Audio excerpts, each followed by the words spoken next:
우리의 고유 문자인 한글을 세종대왕이 창제하였다는 것은 한국인이라면 누구나 알고 있는 사실입니다. 세계에서 유일하게 만든 사람과 반포일, 심지어 창제 원리까지 남겨져 있어 그 역사적 가치가 굉장한데요. 대문을 보고 니은 기역을 만드셨다고 얼핏 본 것 같긴 한데 정확하게는 모르겠어요. 글쎄요, 그것까지는 잘 모르겠네. 아니요, 그 생각은 안 해봤고 모르겠습니다. 그런데 말입니다.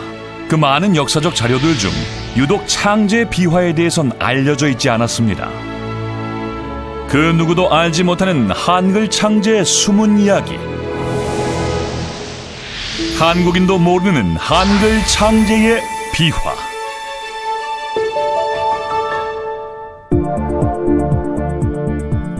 우리는 한글 창제의 비화에 대해 조사하던 중 여주에서 홀로 시위를 벌이고 있는 한 남성의 영상을 보게 되었습니다.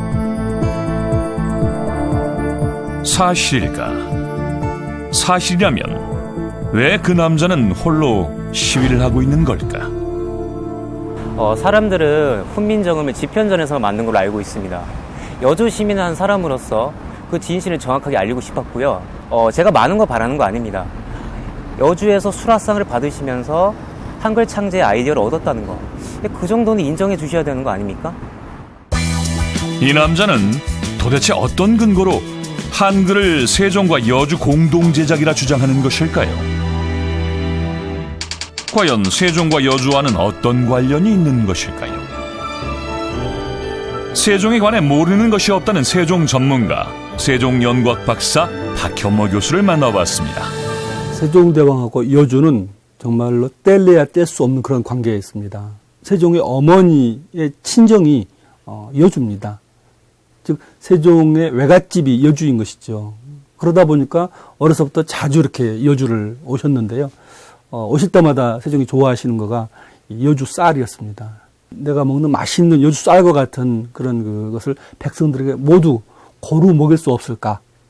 실록을 보면 그것을 양민, 백성을 먹여서 살리는 것, 효유훈미라고 되어 있는데요. 바로 백성을 문자를 줘서 깨우치게 하는 것에 대한 고민이 세종이 여주에서 늘 하던 고민이었습니다. 예, 그래서 나온 속설이 하나 있습니다. 세종께서 여주에 오시면 늘 한 그릇 더 먹을 수 있겠는가? 한 그릇 더. 한 그릇 더. 그러다가 한 글이 나왔다는 속설이 있습니다. 여주 쌀밥 한 그릇 더에 대해서 아시나요?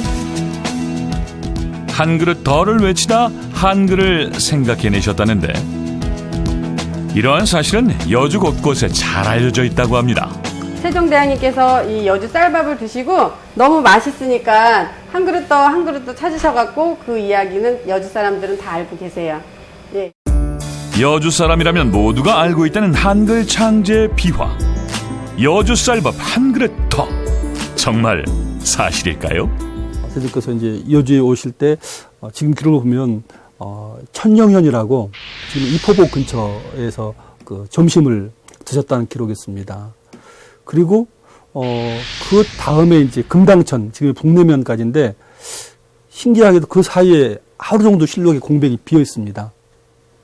대체 정말 왕의 일거수일투족을 다 기록하는 사관이 그 하루 동안 왜 공백을 두었을까? 저는 참 궁금해하는데요. 저는 세종께서 그 당시에 백성들을 찾아가서 역시 그 당시 좋아하시는 여주 쌀밥을 드시면서 한글 창제의 고민을 그때 백성들을 보면서 하지 않았을까. 그날도 세종께서는 틀림없이 여염집에 가서 그냥 한 그릇 더를 계속 연신 외쳤을 겁니다. 세종이 여주에 머물던 그날 대체 무슨 일이 있었던 걸까요?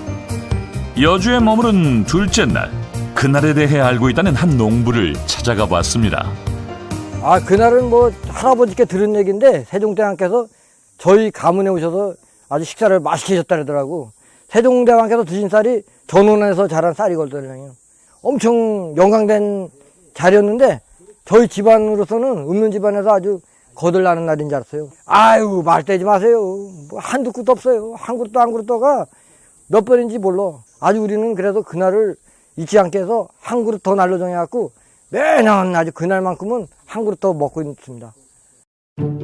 심지어 조선시대에는 요즘 밥그릇과는 비교할 수 없을 만큼 큰 밥그릇을 사용하였으며 이 그릇에 고봉밥으로 담았으니 조선시대 밥 한 그릇이면 지금의 4인 가족 한 끼 식사량과도 맞먹을 정도의 양이라고 볼 수 있습니다. 위대한 세종대왕, 그 위대함이라는 것이 위가 거대하다는 뜻이었던 걸까요? 아무리 위가 크다 해도 어떻게 이렇게 많은 양을 먹을 수 있었던 걸까요? 밥이 맛있으니까요, 워낙이. 그러니까 누구나가 이 여주쌀 밥은 이렇게 많이 드세요. 고봉으로 드세요, 완전히. 이 고래실론이라고 있어요.